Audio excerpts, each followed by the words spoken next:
क्रोध हो या आंधी हो, जब दोनों शांत हो जाते हैं तभी मालूम होता है कि कितना नुकसान हुआ है। क्रोध से हमेशा हम खुद का नुकसान करते हैं। क्रोध से भ्रम पैदा होता है और भ्रम से बुद्धि व्यग्र हो जाती है, और जब बुद्धि व्यग्र हो जाती है तब तर्क नष्ट हो जाता है, और जब तर्क नष्ट हो जाता है तो इंसान का पतन हो जाता है। क्रोध में इंसान जो करता है उसका पछतावा या दुख उसे बाद में समझ आता है। लेकिन एक कहावत है, अब पछताए होत क्या जब चिड़िया चुग गई खेत।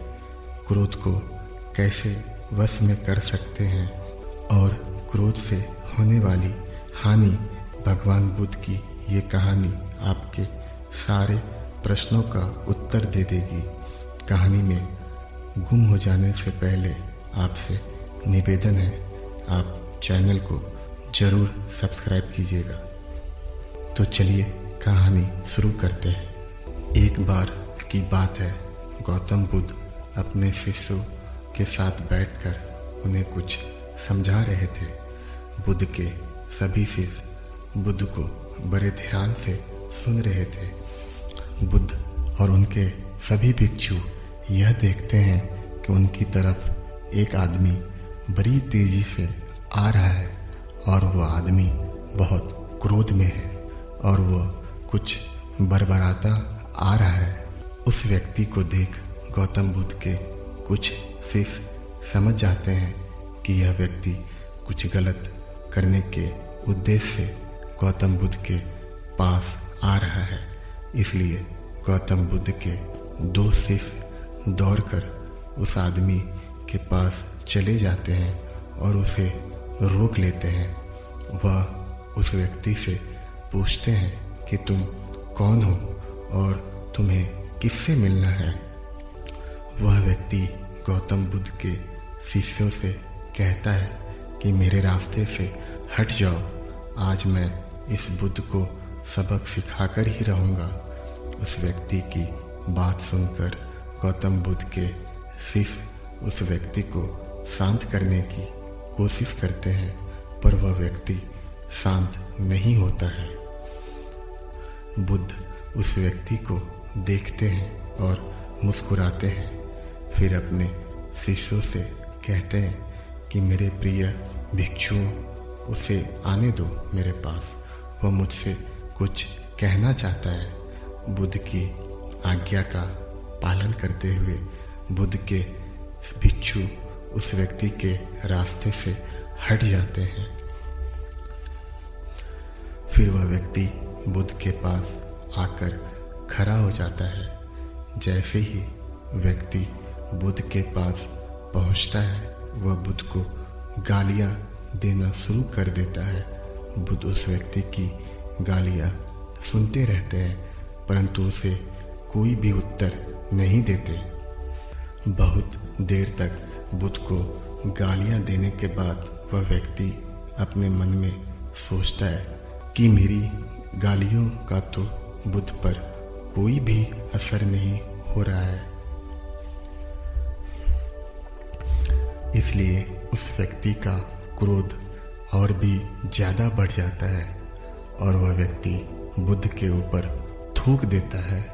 उसके बाद बुद्ध एक कपड़ा उठाकर उस थूक को पोंछ लेते हैं। यह देखकर गौतम बुद्ध के सभी भिक्षु क्रोध से भर जाते हैं, पर बिना बुद्ध के आज्ञा के कोई भी भिक्षु अपना क्रोध प्रकट नहीं करता। वह व्यक्ति दोबारा से बुद्ध के ऊपर थूकता है और बुद्ध दोबारा से एक कपड़ा उठाते हैं और उस थूक को साफ कर लेते हैं। फिर बुद्ध मुस्कुराकर इस व्यक्ति से कहते हैं कि मित्र, तुम कुछ और करना चाहते हो?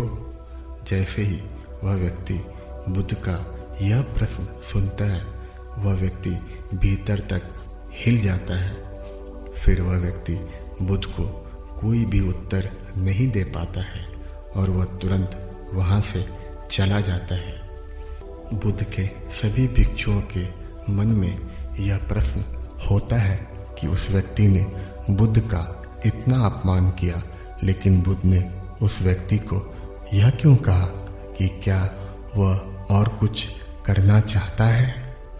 सभी भिक्षुओं में से एक भिक्षु बुद्ध से कहता है कि आपने उस व्यक्ति से यह क्यों कहा कि क्या वो कुछ और करना चाहता है, जबकि यह तो स्पष्ट था कि वह व्यक्ति यहाँ कुछ कहने नहीं आया था, बल्कि वह तो आपका अपमान करने आया था।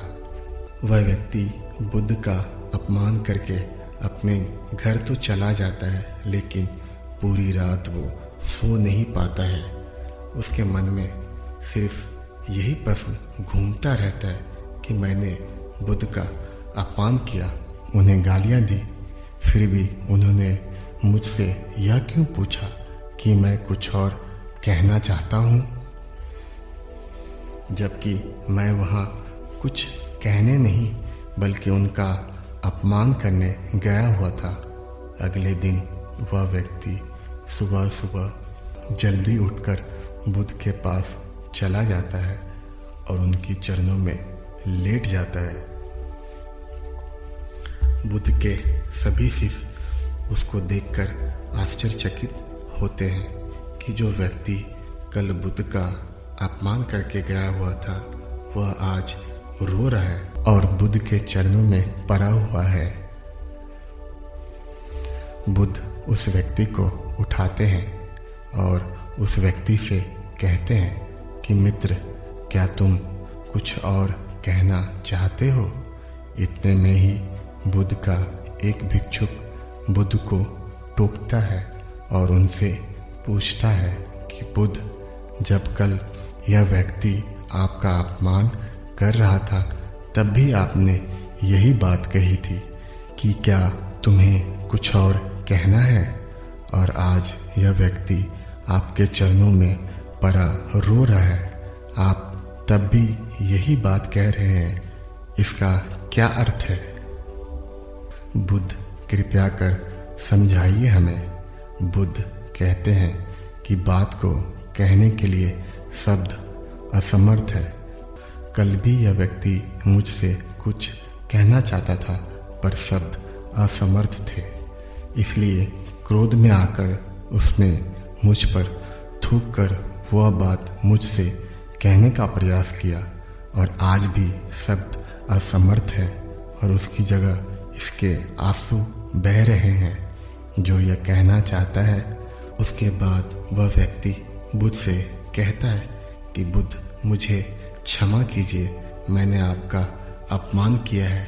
बुद्ध कहते हैं कि तुम्हें क्षमा मांगने की कोई भी आवश्यकता नहीं है, क्योंकि क्रोध भी तुमने किया और उसकी पीड़ा भी तुमने ही पाई है। इसमें तुमने दूसरे किसी का क्या नुकसान पहुंचाया है। बुद्ध अपने सभी भिक्षुओं और उस व्यक्ति से कहते हैं कि क्रोध जलते हुए अंगारे की तरह है जिसे हम अपने हाथ में पकड़ते हैं किसी और पर फेंकने के लिए, लेकिन हम यह भूल जाते हैं कि सबसे पहले उस अंगारे से खुद का ही हाथ जलाते हैं। दोस्तों, इसलिए जब आप क्रोध को काबू कर अपने परिस्थिति पर खुले दिमाग से विचार करते हैं तो पाते हैं कि आपके समस्याएं कितनी छोटी और बेकार है, लेकिन हमारे क्रोध के कारण छोटी सी बात का राय का